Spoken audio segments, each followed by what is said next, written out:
So for this whole portrait, the whole theme is self-love. I wanted the portrait to make people feel uncomfortable by looking at how twisted it looks. So the eyes represent society staring at me and pressuring me to be normal, as showing our vulnerable self is like seen as disturbing. Then it shows a mirror where the reflection is me in a monster form, where the monster is created from negative emotions that we have to suppress as a society, as they view it as not normal. So like when I lift up and stare at my portrait like this, it's like looking at myself and the eyes staring at me. But I do not care because I'm showing that even this version of me deserves love, no matter if people like it or not. So for the materials that I use, one of them is table stoppers. Initially I was going to use buttons for the eyes, but then it was too expensive. So like I used table stoppers for the eyes instead, as it was more cheaper.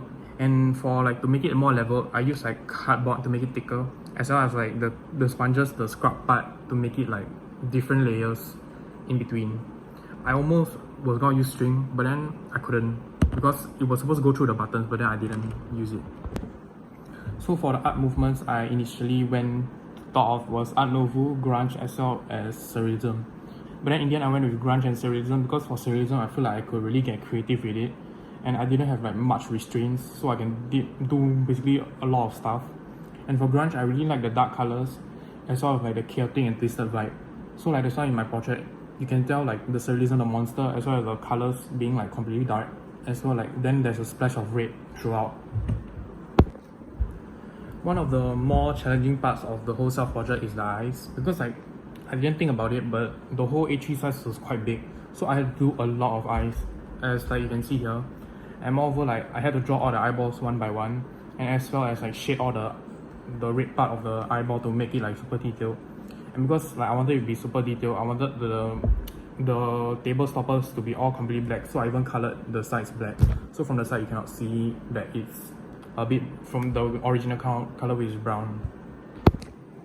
Another thing that was challenging was the self-portrait itself, because I really had to think about like what to put in the self-portrait to make it look like chaotic, but not make it look like I put every single idea I had in the portrait itself too, so that it looks messy.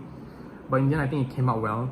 And I think that like was challenging was making the border black, because I didn't want from outside you can see like the under of this being white, and I didn't want to get the portrait dirty with the paint. So at the end, how I like overcome the challenges was that I like had no choice to do, so I like did them. Because it was challenging not in a way that it's like difficult to do, but it was challenging in a way that it was damn tedious and like took very long. So like, I just had to like really concentrate and sit down and do every single thing like slowly, so that I can get like a good product at the end. So at the end I feel like it turned out quite well.